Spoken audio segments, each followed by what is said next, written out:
Hey folks, End All Be All here, and we are back with Conquest Vader this time. Um, it's a very controversial topic. Some people love it, most people hate it, and a lot of people like me are indifferent and just tolerate it for the rewards because make no mistake, the rewards are pretty awesome. Um, Whether or not you're going for JMK or Vader, Maul and Cat by themselves are amazing characters to have. So, like it or not, Conquest is inevitable. So we have to swallow that pill and go ahead and figure out the best way to do things. And now that the very first version of the revised Conquest has ended, I went back and tried to take a look at the best way to approach the Conquest going forward because these are going to come pretty often, and I didn't want to have to relive the whole thing again and again and make the same mistakes that I made this time. So I now that I've just completed my run through of the first conquest and got the red box, I realized that there's a tons of mistakes that I've made and lots of things that I would do differently for the next run. So I started to create a cheat sheet for myself, and I felt it might be useful for the community as well. So I decided to go ahead and share it in this video. Keep in mind that a lot of material in this guide is for end-game players or players with more or less complete rosters. But what I'm going to do in this video is not just I'm going to talk about the strategy and approach rather than specific data disks or consumables or specific enemies that you're going to face because all of that is going to be different for different people. And I wanted to give you the tools to make your own best decisions for your roster. So it's going to be a strategy guide rather than a specific counter guide. I'm going to keep it short and just keep it to that. So now, before we go on to the guide itself, I wanted to talk about a couple of very important concepts that you have to be aware of for Conquest. So let's go over and talk about the first one, which is not all feats are created equal. There are some feats which are great value and some which are not. And by going through Conquest, a lot of you may have already unconsciously realized a lot of what I'm saying about feats. But what I did was I came up with a way to rank all the feats by their value. Now I call it the KB ratio or key cards to battle ratio.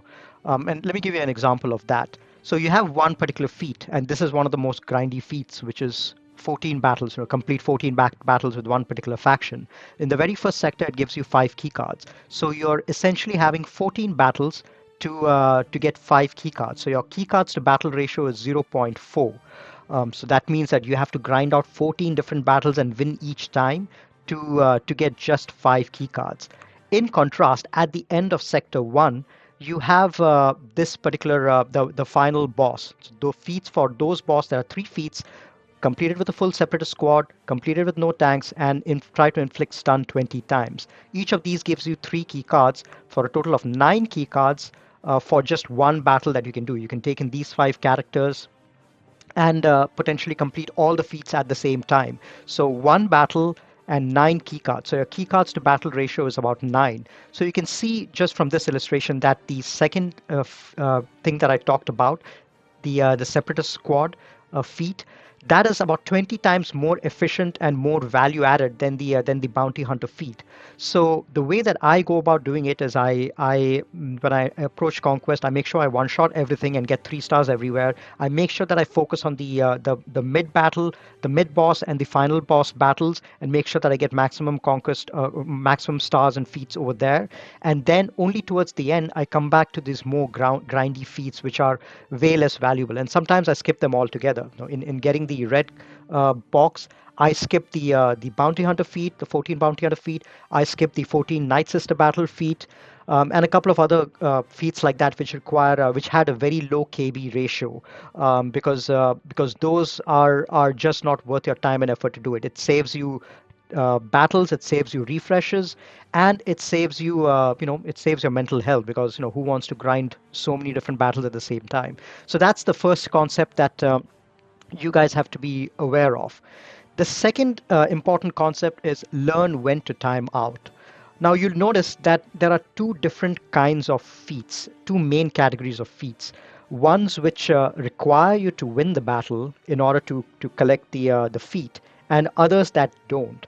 And being able to identify which one is which is a very important skill set to have in Conquest, and it'll make your life way easier.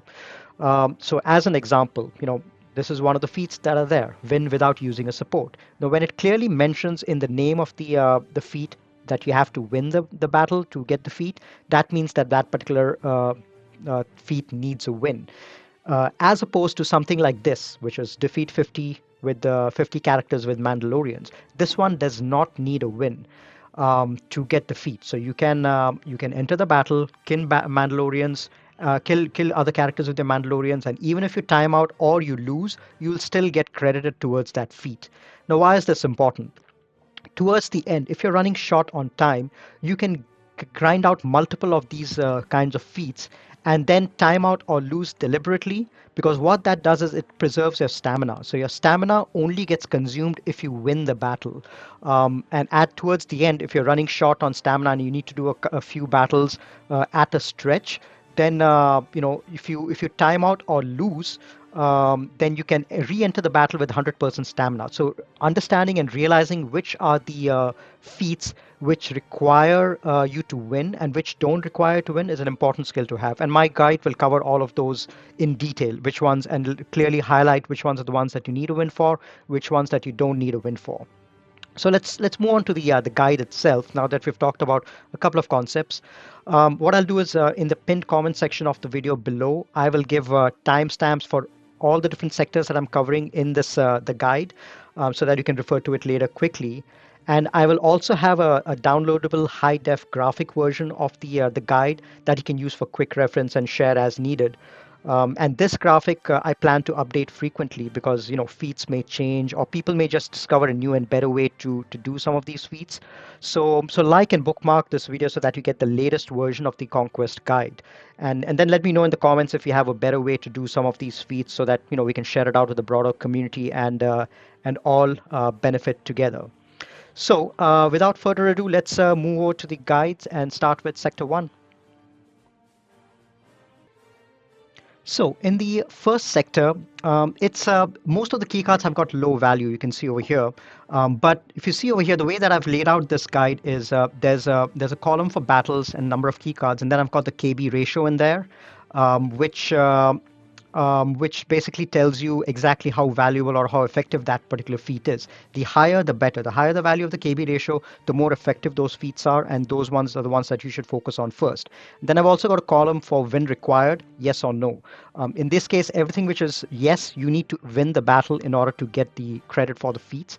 In any case, any place that you see no in there, you can just time out or lose, and you don't need to. Even if you time out or lose, you'll still get credit for those feats. And a lot of these feats I've kept over here marked as incidental. What that means is those are really easy feats that as you go through the sector or as you go through the battles, you will get those pretty easily. You don't have to make any special effort to get those as long as you use specific teams and characters. So those I haven't really calculated a KB ratio for those because those you'll get pretty easily by yourself.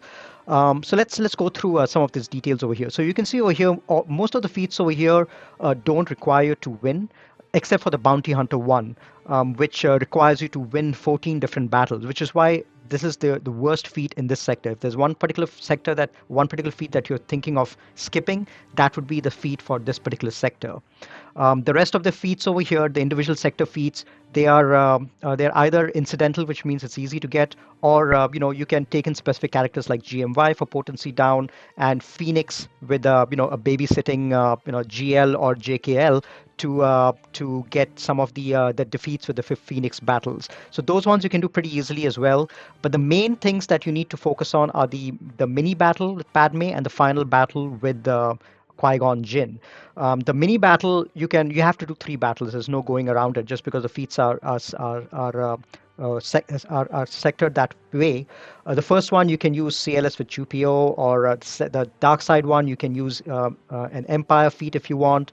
And then for the undersized one, you can use DR, CLS, Padme, anything that you want. It's a reasonably simple one. And then for the full, for the Qui-Gon Jinn feat, you can do all three feats within one battle itself, and you can take in your separatists like Newt, Watt, B1, Dooku, and GG. There's no tank in there because because there's really there's no tank to really complete this feat. All of them are full separatists, and you can complete the stun 20 times as well because Dooku will be countering a lot. Instead of B1, you can also take in Geo Brood Alpha because that particular character does not count as a tank. The Brood does not count as a tank, so that's another good option over here. So this is a reasonably easy feat to a reasonably easy sector to complete. Let's move over to the next sector. Now, in this sector, this is another one of those sectors where we have one of those battles with 14 battles with NS. I would recommend skipping this battle as well if you can afford to. These are all easy feats. The 14 battles with bounty hunters, 14 with NS. All of these are easy to complete, but because they require just one set of characters if you with the right data cards, they might do a decent enough job. But they're expensive because they take a lot of time. They take a lot of refreshes. So I personally skip this 14 battles with NS just because look at the KB ratio. It's pretty bad. Blind 40 times. That try to get as many incidental blind feats as you can. The best character over there is Chupio because Chupio applies AoE blind. So take him with Wedge, with CLS, all of those, as many as you can in order to get that blind feat. So most of it can be done incidentally as you go through the sector, but in some cases that you'll have to go back and probably finish these. The no support and 5 attackers, these ones are complementary to each other. They require 10 battles. So, with 10 key cards, the KB ratio is about 1. So as you go through the sectors, just make sure that you have, a team of 5 attackers. That will allow you to complete these two feats pretty easily. A team of all attackers could be CLS with Rebels, JKR with Attacker Jedi, or Bounty Hunters. Most Bounty Hunters are attackers, with the exception of Bosk. So you could, take in a lot of these characters and complete these feats if you have got the right team that you can go against. And then defeating 40 with rebel fighters and grant 100 buffs. These ones are incidental, and you should save these for the final Talzin battle, which I'll talk about. The General Grievous battle, you have to do 3 of them. These are pretty simple. You can use Padme or SLKR First Order. Basically, pretty much any team that you have at your disposal. Now, for the final battle, the Talzin battle, there are a few feats over here that you need to worry about. I personally prefer to take the Mon Mothma team. If you have that developed, take the Mon Mothma team, the turn meter version with the Pow, Scout, Kara, Biston. And because this particular team has a zombie, you can farm a lot of feats over here. So I would just take this team in, kill everything, all characters except for Spirit and Zombie, and then farm all your kills from Rebel fighters with the zombies. That way, you'll get the 100 buffs, you'll get the 40 kills with the Rebel fighters, you will win without losing any health without losing any units because Mon Mothma is going to revive, and you'll probably also score 20 crits in a row, especially if you're farming zombie towards the end, and you'll very easily recover 300k health. What I like to do is at the end, when you have just zombie and spirit remaining, just put it on auto basic so that you don't kill everyone pretty fast. And then when you have 1 minute left, then finish killing spirit and then move on to zombie. So that should get you all 3 of these feats as well as these 2 feats with rebel fighters and 100 buffs pretty easily. Let's move over to the next sector. Now, this sector is, you have to use Empire and you have to inflict stun 100 times. The 2 main characters in this sector who are really, really effective is EP and JKL. Now, both these characters have got a mass stun because you just have to attempt to inflict stun. You don't have to actually inflict stun. So both these characters will give you at least 5 uh, uh, stuns towards the 100 stun feat in this particular sector. So you'll see most of the teams over here that I'll either be taking Empire, full Empire with EP, or I'll be taking Jedi with JKL. Now, even the second feat, the 40 with Old Republic, you take in your Old Republic Jedi, JKR, Basti, Jolie, and try to get kills only with those. JKL is there just to inflict the 5 stuns, and then Hoda is there just to heal and not do any attack and not kill anyone accidentally. Your focus in this zone is going to be to kill with JKR, Basti, and Jolie, and JKL is there just to inflict the 5 stuns to get you the stun feed fast. Evasion down is pretty simple. You can take in characters which apply evasion down, like Chupio. He applies evasion down on his basic. Zam actually applies mass evasion down as well, AoE evasion down. But you can use a CLS Chupio R2D2 team to try to get this feat as well. And then a couple of other feats which are pretty easy to get. There's a Frenzy feat, which I highly recommend buying the Frenzy consumable. Be on the lookout for that Frenzy consumable. It's pretty cheap, and when you can get it, then within one battle you'll be able to get it, and that gives you 10 key cards. And one battle to get it, that's like a really high KB ratio of 10. So definitely highly recommend getting that consumable. And for gain stealth 20 times, you'll get that pretty easily as long as you have R2D2 or Hoda in there in your battles. This one is incidental, this feat. The Bo-Katan feat is pretty easy. You can take in your Jedi JKL feat on the light side and your EP Empire feat for the dark side, just so that you're contributing towards the sector feats. And undersized, you can again take in your Old Republic and JKL as well. It should be pretty simple completing these feats. For the final battle, the Sidious battle, this one you'll require a couple of teams at least. Win without Jedi and win with using less than 6 special abilities. You can do that using troopers. That'll count towards the Empire feat as well. And then remove 700% turn meter and win with Mace Windu. A couple of options for that. You can take in your if you've got JML, you can take in a JML Jedi with JKL and Mace. JKL will also contribute towards the Mass Stun. Mace will contribute towards the Mace feat, and then you've got JML, Ben, and Watt reducing turn meter. So that should contribute towards the 700% TM reduction thing as well.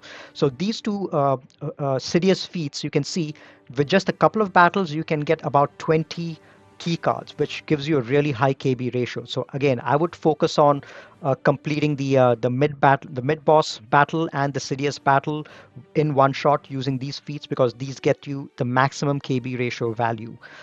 Let's move on to the next sector. Now, Sector 4, this is when things start getting a little more difficult, and you might have to use some premium teams over here. And the feats over here, the factions required for the 14 battle feats are a little tough as well. There's the 14 battles feats with Smuggler and inflicting stagger 60 times. Now, this can be tough for a lot of people who don't have their rosters fully developed, because they might not have smugglers developed till then. So this might be a little difficult, but the way that I like to do it at least is use Kira Han Chui. Kira has got an AoE stagger ability, so even if I use that once per battle, I'm able to get at least 5 of those stagger feats done. So within 12 battles, I should be able to get that particular feat done. And then I take in Han and Chewie. Those are the best smugglers that most people have on their rosters. And then sometimes Nest or Vandor or any couple of smugglers that the two best smugglers that you have that you can use for this feat. You can do this particular feat with that. Defeat 50 with Mandos. This one is a little bit tough, and I typically save this feat towards the end. As you can see over here, for this particular feat, the win is not required. So you can always go in towards the end. After you've had one full run through, you can always go in towards the end and babysit your Mandos with a GL like Ray or JML. Or just go with Bosk or something like that. And you can, if you select the right team to go against, you can pretty much do these feats over a period of maybe 10 battles. That's the way I would approach this particular one. Win 10 battles with no attacker should be pretty easy if you go with Jedi Squad JML with GMY, Hoda, Shakti, and Ayla. These guys are all supports or tanks, so that you can complete as you go through the battles. You can complete 10 of them to get that feat.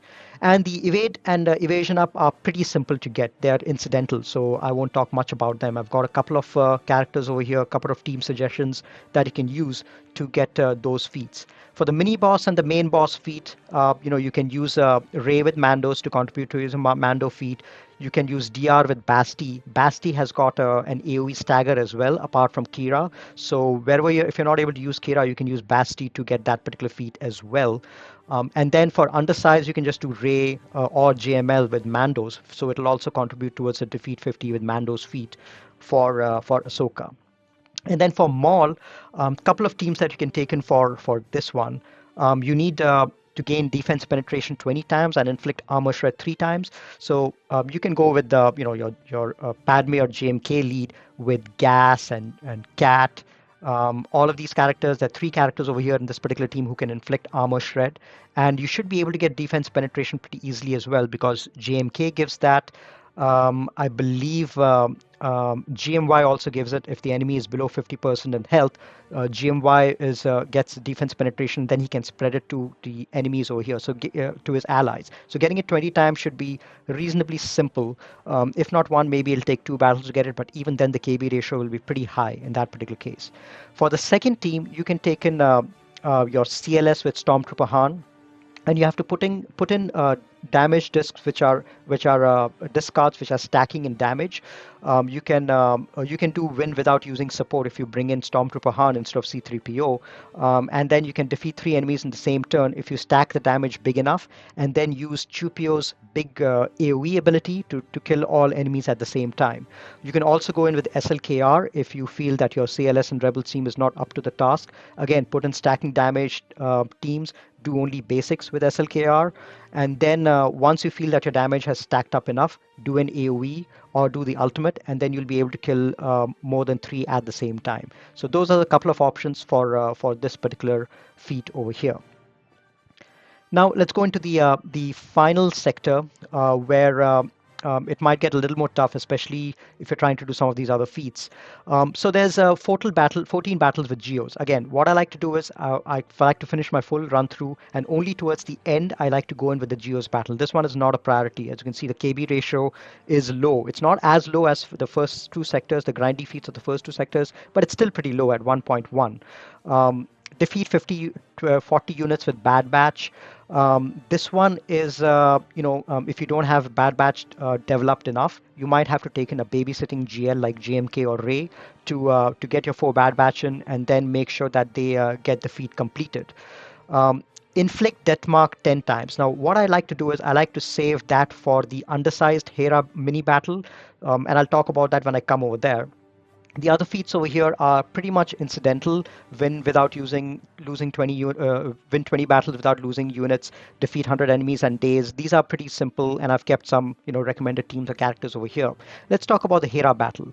This battle is pretty simple. So light side and dark side, you can use anything that you want to do that. The dark side, maybe you can even use Geos so that you contribute towards that feat. Light side, you can use Bad Batch, either Padme with Bad Batch or one of the GLs with Bad Batch, so you can contribute towards that feat. Now, for the undersized one, you want to make sure that you do something which, at the same time, gets the death mark 10 times feat as well. And there's a good team out there which can do that. If you have Ray, use Ray, Holdo, Watt, and Death Trooper. And what you need to do is go in and put the tank tech on Holdo, the health tech on Ray, and the weapons tech on that trooper. And then you have to keep doing lifeblood. So that way Ray doesn't attack, Holder doesn't attack, or she does very little damage with her attack, and Watt doesn't attack as well. You just have Death Trooper on there doing the damage. What you need to do is go in first and with Ray do a whirlwind on one of the characters, maybe Fulcrum Ahsoka, and kill her so that Death Trooper is able to apply the death mark. And then go in and apply the death mark on all the other characters. You should be able to get at least 4 death marks out with Death Trooper, and get at least partway into the death mark feat over there. So do 4 over there, and then you can either repeat that battle, or if you've got good troopers, you can use troopers with Death Trooper to do the dark side feat and complete the rest of the death mark battles over there as well. So that's the way that I would recommend approaching this particular battle. Now, for the final JMK battle, this might be a little tough again if you don't have a fully developed roster. But if you have a few GLs, it should be pretty simple to get this thing done. There's only one battle over here which requires a win, which is win with 1 attacker and no units lost. So even if you're not able to win this particular battle against JMK, you're only losing out on 6 key cards. You should be able to get the other 3 feats and get 18 key cards over here without requiring a win on JMK. You can get defense up 20 times pretty easily. You can take in your Jedi or your GL with Old Ben and Wrecker, and these guys they give defense up. They give AoE defense up. You can even take in Plo, or Barris. These guys also give AoE defense up, and you can just go in a couple of battles and get your defense up feat done and get 6 data cards. Deal 200k damage in a single hit. Take a big damage dealing character attacker with a damage escalating data card and just survive long enough to give a big hit. And even if you don't win the battle, you'll still get the 6 key cards. 30 attacks out of turns. You can take your troopers. You can take CLS, gas 501st. There's tons of options over there that you can use to get this feat completed as well, even if you don't win. So that's the end of Sector 5. Now, before I end the video, a quick overview of how of the global feats before I go on any further. Now, global feats, there are a few of them which are some of them are easy to do, some of them are tough to do. And you can see over here, there's most of the stuff is going to be incidental as you go through the sectors. Killing with unaligned force users, just as long as you have some unaligned force users in your team, you will be getting these battles done. 50 with light side, 50 with dark side, very easy to complete. If you complete most of your feats in the sectors, you'll get that done. Defeat 500 enemies is incidental, nothing special over there. Gaining offense up 500 times, it's extremely easy. You'll be taking Grandmaster Yoda in a lot of your battles, and this feat will be completed in no time. Win with no tanks, that's something that you have to be a little more deliberate about. There are some feats, for example, in Sector 2, that you can complete with using five attackers and no support. So a lot of these feats can be completed incidentally as well. At least 10 or 12 of them you can get done incidentally, and then you might just have to go in and do a few more of these to top this off. The toughest one in the global feats is the Win 20 with Savage and Maul. You have to be a little more deliberate about it. So the way I like to do this is, if you're facing an easy enough team and you're taking a very heavy hitter like a Sith Eternal or SLKR in there, and you've already 3-starred that battle, you can just plug in Savage and Maul in there so that you get your complete dark side team as well as the Savage and Maul team. But I would recommend that you at least 3-star the battle before attempting these, because if you lose Savage or Maul, then you have to go back in and again do the battle in order to 3-star it. So you have to be a little mindful about how you do the Savage and Maul feat. All right, now my approach, just to conclude, my approach to overall conquest is, in week 1, I like to 3-star each and every battle. It's extremely important that you do that. When in your first run through, make sure that you get 3-star in every single battle in your first attempt, because with every battle you get three key cards. That means that your KB ratio is about 3, which is great. Anything above 2 is great value. So the ability to 3-star every single battle in your first attempt is extremely underrated and extremely valuable. Do that first, because even if you 2-star or 1-star a battle, you'll have to go in there again and second time and do that battle again to 3-star it. That means your KB ratio reduces from 3 to 1.5, because it's 3 key cards for 2 battles. That immediately reduces the value. So it's extremely important for you, in order to be efficient, to 3-star in one shot throughout. So that's what I focus on in for the first week. If there are any incidental feats which happen, that's great. That happens along the way, and then the other thing that I focus on in the first week is the mini battles, the mini boss and the main boss battles. I try to make sure that I completely finish those feats in the first go itself. So at the end of week 1, I basically have 3-starred all my battles. I've completed all the incidental feats, and I have made sure that I've maximized the feats for the mini boss and the end boss, because those are the ones which give you the maximum value and maximum KB ratio. And I anticipate not doing more than 1 or 2 refreshes in order to get this done within a week. To be safe, I would do 2 crystal refreshes of 50 each in order to ensure that by the end of week 1 you completely run through the Sector 5 with completing all the 3-star battles, incidental feats, and the bosses. Second week, what I then go back, once I've completed one run through, I then go back and complete all the other feats which I haven't done in each sector. And this way, it becomes easier for you to go back and see what else is left, what feats you need to top off, and then complete all the grindy feats if you need to, like the NS1, Bounty Hunter, Empire, Smugglers, and Geos. Me personally, I will be skipping the Bounty Hunters and NS1 just because they give you way less key cards. I'll be focusing on Empire, Smugglers, and Geos, because the Bounty Hunters and NS, they give you 5 or 5 key cards or so, 5 or 6, and the Empire Smugglers and Geos give you 10 to 15 key cards. So I'll be focusing on Empire Smugglers and Geos, and what I'll be doing is every week I'll get a refresh. Every day I'll get a refresh. I'll complete one battle with Empire, one with Smugglers, one with Geos, and then do some of these other feats. And then after 12 hours, when the stamina has refreshed again go in and do the same thing again: Empire, Smugglers, Geos, and then some of these other things. So that allows you to stagger doing all these feats, and you don't have to rush doing all of the feats with Empire at the same time, or all of the feats with the Smugglers or Geos at the same time. That allows you to stagger it. If every day you do like a couple of battles with Empire, Smugglers, and Geos, then by the end of week 2, 7 times 2, you'll be able to complete the Empire, Smugglers, and Geos feat, and at the same time you'll be able to top up all your other feats, whatever you were not able to complete in week 1. And I anticipate in the second week, if you play your cards right, you may not require more than 150 crystal refresh each day. So in summary, it would be basically 2 crystal refreshes in week 1 and 1 crystal refresh every day in week 2. That's what I anticipate. I don't think, if you really are efficient and mindful about the way that you approach Conquest, I don't think it should require more than 1,500 crystals in order to complete Conquest and get red box, or get the maximum box that your roster allows, because not all people will be able to get the red box depending on the number of GLs that they have or the roster that they have. So that, in summary, is my guide and my approach. And I realize not a lot of these teams and things will be relevant to a lot of you. So you have to adapt and modify this approach and strategy for your roster and for your account. Having said that, again, I'll repeat it. I will keep links to down south in the comment section to the to all the graphics that I have talked about over here. There's a single consolidated graphic that I've created that I'll keep updating on a regular basis. So feel free to go in there and check that out. I'll also keep a link down to a couple of good content creators. They've done some really great comprehensive videos on Conquest, all the different sectors.